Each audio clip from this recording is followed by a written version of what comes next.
오늘 우리에게 주시는 하나님의 말씀은 창세기 16장 11절에서 14절까지 말씀입니다. 한 절씩 교독하시겠습니다. 여호와의 사자가 또 그에게 이르되 네가 임신하였은즉 아들을 낳으리니 그 이름을 이스마엘이라 하라. 이는 여호와께서 내 고통을 들으셨음이니라.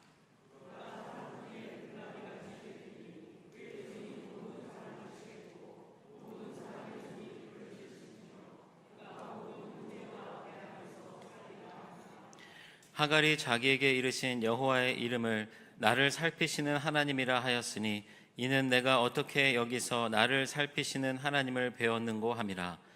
이러므로 그 샘을 브엘라 헤로이라 불렀으며 그것은 가데스와 베렛 사이에 있더라. 아멘.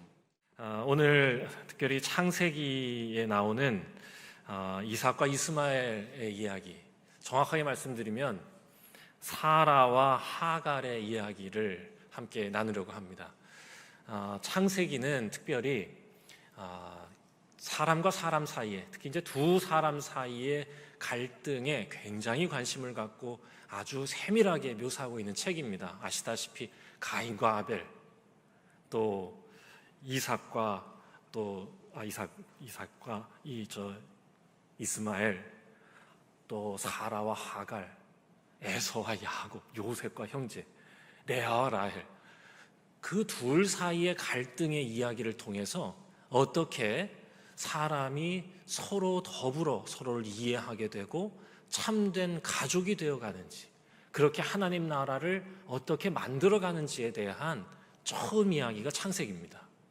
그래서 오늘은 그 이야기 중에서 사라와 하갈, 하나님께 선택받은 사라, 또 하나님께 버림받은 것 같은 하갈의 이야기를 통해서 하나님이 우리에게 무엇을 들려주시고자 하는지 함께 나누려고 합니다.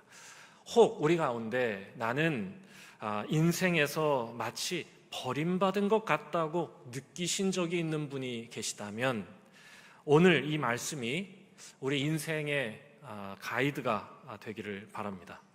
자, 그러면 이 아브라함의 이 가족의 이야기를 특별히 하갈과 사라와 하갈의 이야기를 좀 중심으로 해서 잠깐만 돌아보겠습니다. 아브라함이 어느 날 하나님께 약속을 받습니다. 하늘의 별처럼 수많은 자녀를 너는 얻게 될 것이다. 너무 큰 축복을 얻은 것이죠. 그런데 시간이 지나도 안타깝게도 이 아브라함은 자녀를 갖지 못합니다. 아내 사레의 태가 열리지 않은 것이죠. 그래서 자녀가 생기지 않은 이 사라가 절망에 빠집니다. 나 때문에 그런 것 같아서요. 그래서 이 사라가 스스로 남편을 위해 방법을 강구합니다. 어떤 방법이냐? 내 태는 열리지 않으니 자신의 여종인 하갈이 남편의 자녀를 대신 낳아주게 하는 걸 제안하는 겁니다. 벌써 불안합니다. 굉장히 불안하죠. 네. 스스로 이 제안을 한 것입니다. 기대대로 이 하갈은 아이를 임신합니다. 그런데 그걸 분명히 예상하고 기대하고 그 하갈을 제안한 것임에도 불구하고 아이를 딱 덜컥 임신하고 나니까 임신한 하갈의 마음도 또 그걸 바라보는 사라의 마음도 전과 같지 않은 겁니다. 그러니까 괜히 사라는 하갈이 미워 보이고요, 하갈의 태도가 마음에 안 든 사라는 화가 나가지고는 아브라함에게 달려가서 다그칩니다. 당신이 이 상황 책임져. 얼마나 아브라함은 놀랐을까요? 야, 이거 어떡하지? 아브라함은 여러분 어떻게 했겠습니까?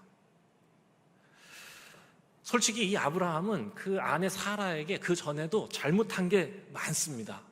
아시다시피 그 사라 보고 넌 내 누이라고 하라고 뭐 이래가지고는 아주 위험에 처하게 한 이력이 있기 때문에 이 아브라함이 이렇게 하면서 한 발을 빼면서요, 이렇게 말을 합니다. 당신 종이니까 당신이 알아서 하시오. 허락을 받은 사라는 하갈을 학대했고 결국 하갈은 광야로 도망칩니다. 하갈은 광야에서 지쳐서 바닥에 주저물러 앉아 울면서 쓰러져 있었는데 그때 하나님의 천사가 그에게 나타나 주신 말씀이 오늘 우리가 읽은 말씀입니다. 그 하나님의 천사가 와서 뭐라고 얘기를 하느냐? 하갈아, 집으로 돌아가라. 가서 아들을 낳아라.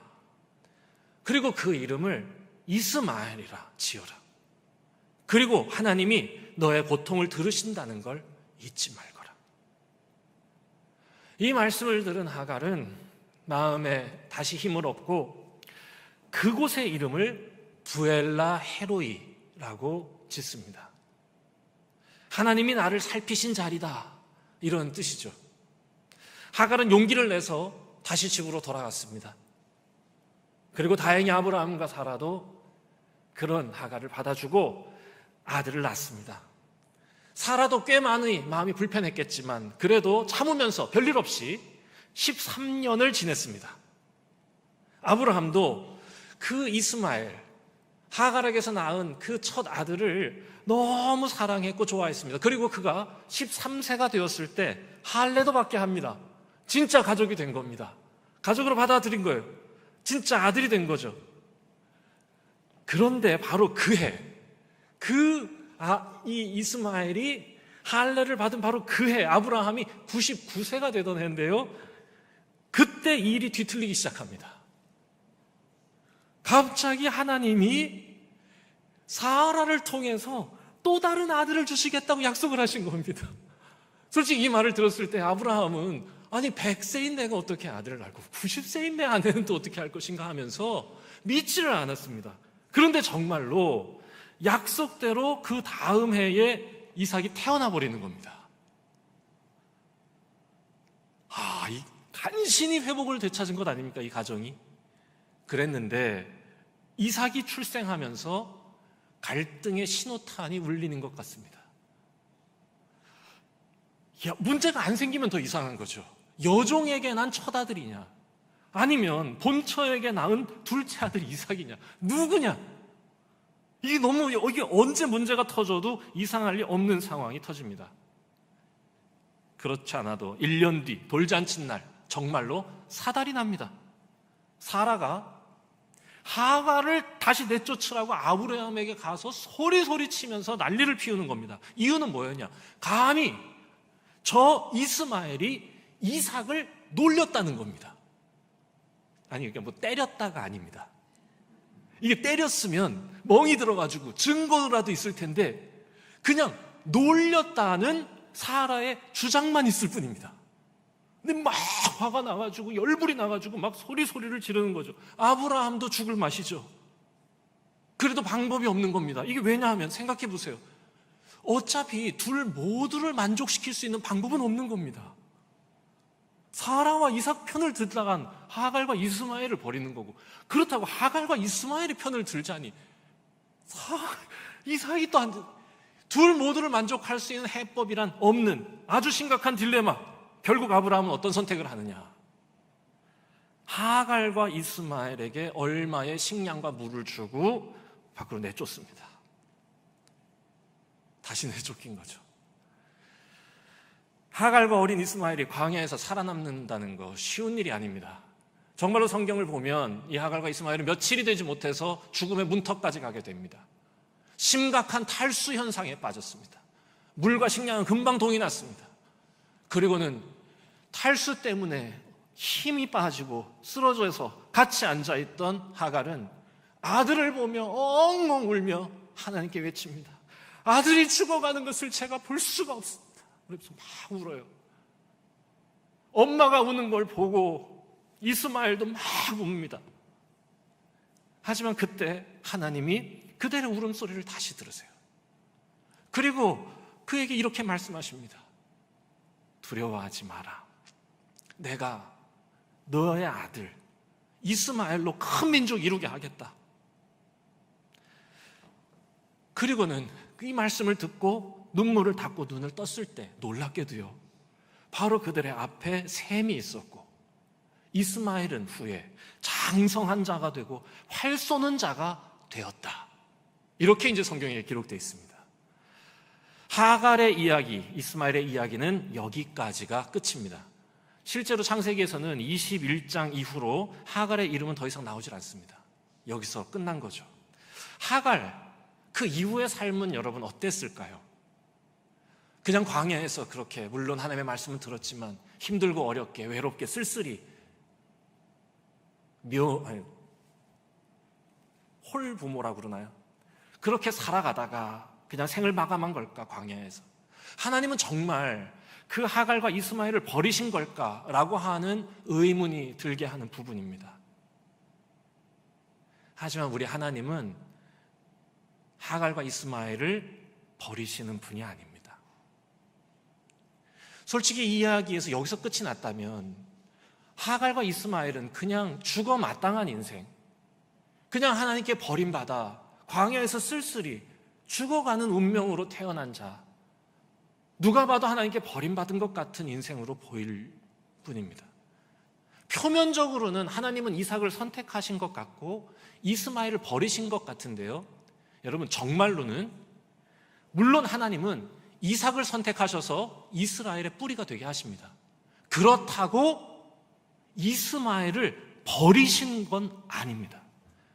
여러분, 우리가 하도 설교를 그렇게 들어서 그렇지 성경을 자세히 읽어보면 하나님은 이들의 고통에 눈을 감지 않으셨다고 하는 증거들이 창세기 안에 가득합니다.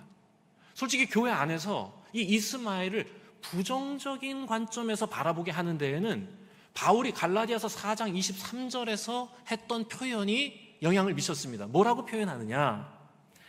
여종에게서는 육체를 따라 났고 사라에게서는 약속으로 말미암았다. 그러니 우리는 약속의 자녀다라고 하는 그 표현 때문에 이렇게 해석하는 거죠. 기다리지 못하고 육체적인 방법을 써서 아들을 낳는 건 잘못이고 약속을 믿고 기다려야 한다는 겁니다. 그렇게 언약의 아들을 낳아야 된다. 저는 이 말씀이 틀린 말씀이라고 생각하진 않습니다. 그렇다고 아브라함과 사라의 잘못 때문에 잘못이 없는 것 같은 하갈과 이스마엘이 버림받아 마땅하다고 저는 생각하진 않습니다. 실제로 성경은 그렇게 보고 있으니까요. 여러분, 솔직히 제가 물어보겠습니다. 여러분, 이 이야기에서 누가 가장 잘못한 것 같습니까? 아브라함, 사라, 하갈, 이삭, 이스마엘. 자, 5사람이 등장하는데요, 이 중에 가장 잘못한 사람이 누구라고 생각하세요? 그렇죠. 지금 막 들려오는 지금 음성들을 들어보면 아브라함하고 사라가 절대적입니다. 맞아요. 아브라함의 판단과 행동이 정당한 것 같지 않고 사라의 행동도 그렇습니다. 그렇다면 여기에서 누가 가장 아파하겠나? 하갈입니다. 하갈이 가장 아파하죠. 여러분, 그렇다면 하갈의 잘못이 뭡니까? 무슨 죄예요? 딱히 없습니다. 딱히 없어요. 뭐라고 딱히. 그래서 누구에게 우리의 마음이 더 가느냐? 하갈입니다. 안 됐습니다. 맞습니다, 여러분. 그 마음이 맞습니다. 하나님의 마음도 그렇습니다. 아브라함과 사라는 이스마엘과 하갈을 버렸지만 하나님은 그들을 버리지 않으셨다고 계속 말씀해 주세요. 하나님이 그들을 버리지 않으셨다는 증거가 몇 가지 있는데요, 제가 몇 가지를 소개해 보겠습니다. 하나님께서 이삭에게 하셨던 축복의 말씀과 똑같은 말씀을요, 이스마엘에게도 무려 4번이나 하십니다. 똑같이 하세요. 우리가 아까 읽은 말씀에도 있고 아브라함에게 2번, 하갈에게 2번 똑같이 축복해 주십니다. 내가 그를 축복하여 많은 자손을 주겠다. 그에게서 12명의 지도자가 나오겠고 큰 민족을 이룰 거다. 여종에게서 난 아들도 너의 자녀다. 그를 통해 큰 민족이 이루게 될 거다. 이 아브라함에게 하신 약속입니다. 그러니까 두려워 마라. 내가 늘 그가 누굽니까? 이스마엘을 지키고 함께하며 큰 민족을 이루게 하겠다라고 약속을 하시는 거예요. 그리고 정말로 하나님은 그 약속을 지켜주십니다. 또 2번째, 버리지 않았다는 근거는 또 뭐냐? 성경은요, 한 번도 하갈과 이스마엘을 비난하거나 헐뜯은 표현이 나타나지 않는다는 겁니다. 성경에는요, 이스마엘을 비난하지 않고요, 성경은 하갈도 비난하지 않습니다. 오히려 누구를 조금 이렇게 하느냐? 사라의 폭언을 지적합니다. 그러니까 하갈의 잘못을 지적하는 성경 구절은 한 구절도 안 나와요. 그런데 사라의 폭언, 그거는 불편해 하시는 감정을 표현하십니다. 성경에 하나님께서요. 어떻게 표현하시냐? 사라가 하갈을 학대하는데, 사라가 하갈을 학대할 때에 할 때 그 학대라고 하는 요 단어가 언제 쓰인 단어냐? 애굽의 바로가 이스라엘을 학대할 때 쓰던 바로 그 단어입니다. 최악의 단어를 쓰는 겁니다. 그러니까 사라가 하갈을 아주 혹독하게 학대했다. 그리고요, 이 사라가 하갈에게 막 화를 내고 막 얘기하고 아브라함에게 가서 쟤 당장 내쫓아 라고 얘기할 때 어떤 단어를 쓰느냐? 제가 요 말을 제가 여기서 말하기가 조금 불편한 말인데요, 제가 그래도 그 의미를 살려서 하자면 못하겠습니다. 이게 무슨, 양해하고 용서하시고 들어주세요. 저 노예년을 내쫓아라 라고 얘기하는 겁니다. 이게 제가 왜 이걸 굳이 노예년이라고 얘기했냐? 그 앞에 하갈은 여종이거든요. 여종이라는 히브리어 단어는 쉬프카입니다. 그런데 이 여기서는 뭐라고? 저 쉬프카를 내쫓아 이렇게 얘기하지 않고요, 저 아마, 이거는 나쁜 말이에요. 아주 비속어입니다. 안 하겠습니다. 내쫓아! 그러니까 이게 무슨 뜻인가?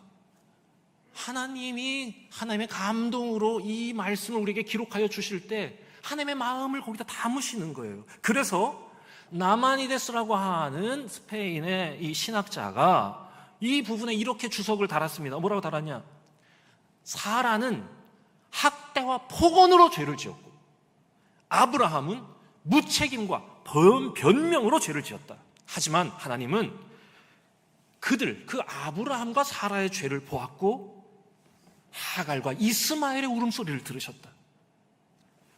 그들은 하갈과 이스마엘을 버렸지만 하나님은 그들을 지켜주셨다.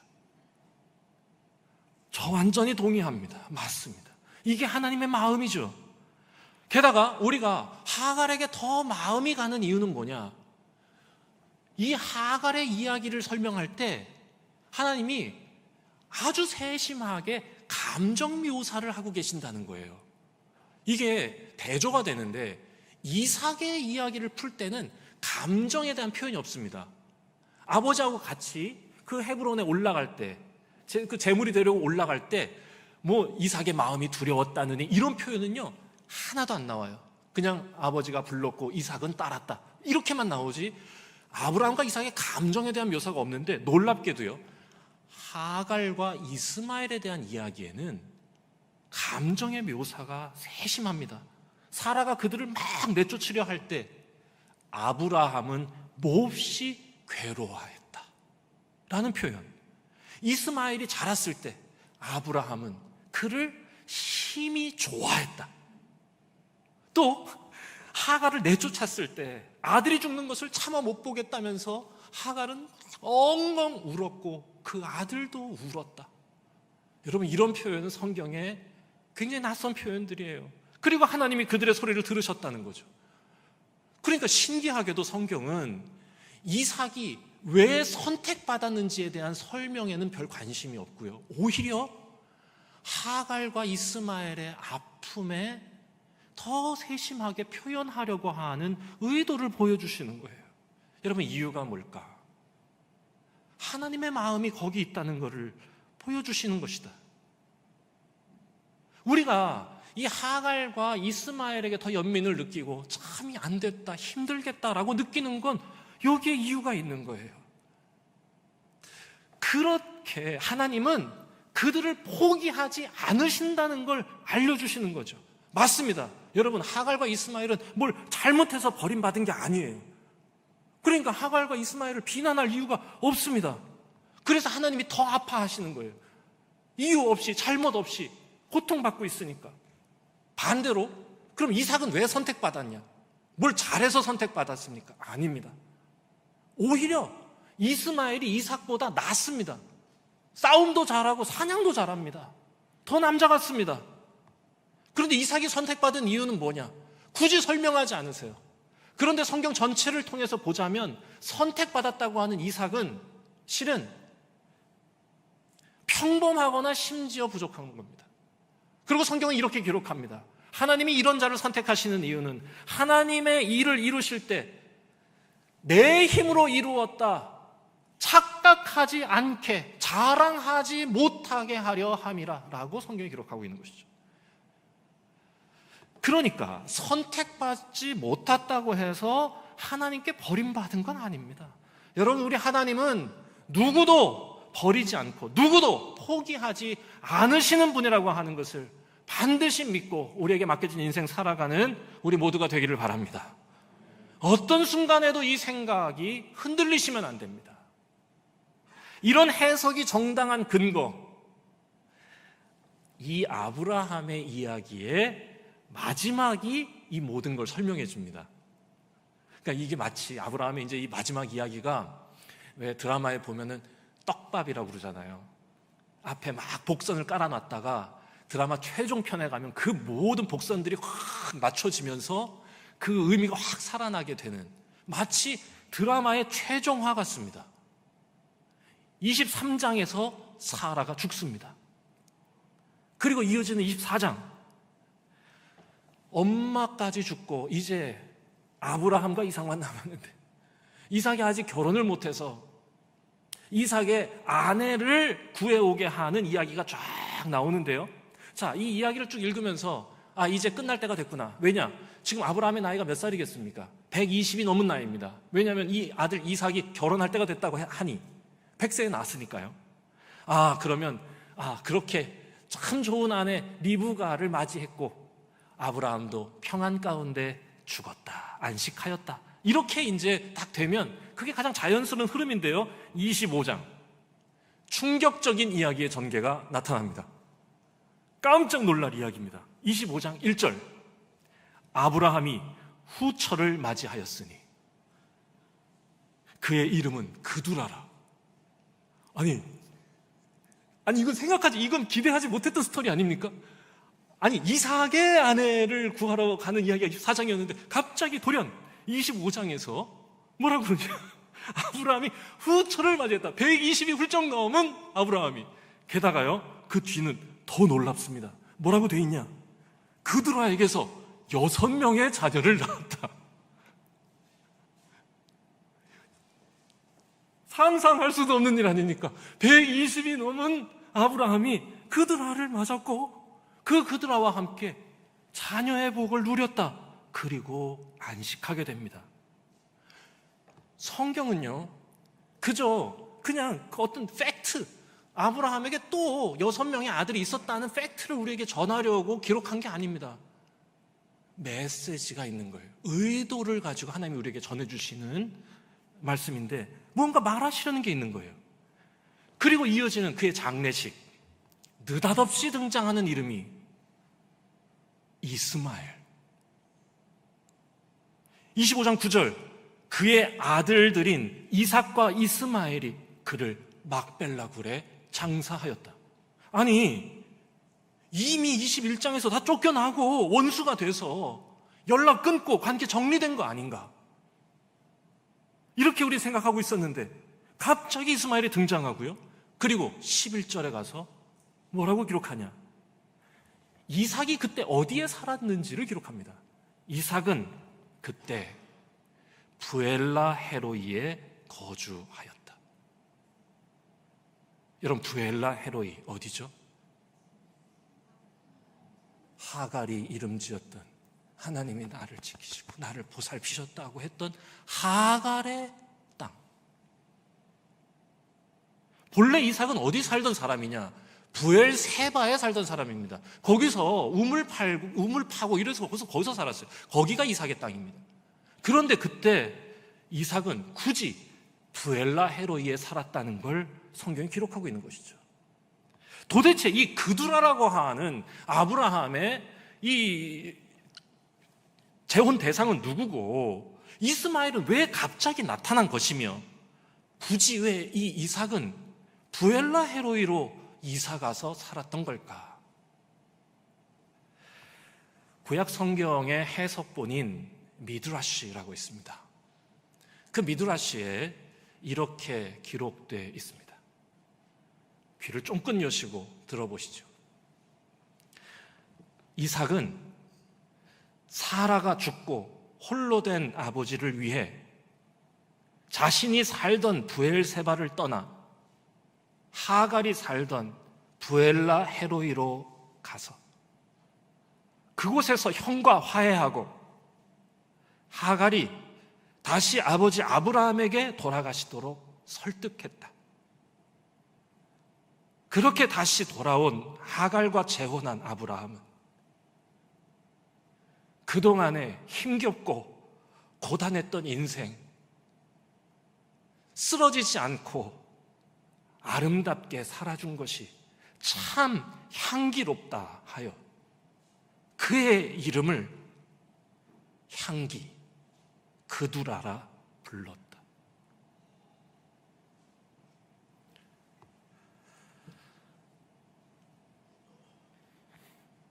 아브라함과 사라의 잘못으로 이 가정은 망가진 겁니다. 하지만 하나님은 그 아들 이삭을 통해서 다시 이 가정을 회복시키신다는 이야기입니다.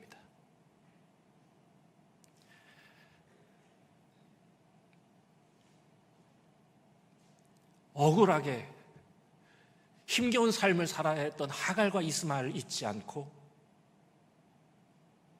아버지를 위해 용기 내어 찾아간 이삭이 아름답고 그 용서를 받아준 이스마엘도 용기 내어 다시 아브라함 품에 돌아온 하갈도 그때까지 그래도 힘을 내며 아름답게 하나님 안에서 자신의 인생을 지켜온 그 하갈의 인생 참 아름답다, 참 빛난다, 향기롭다 싶습니다.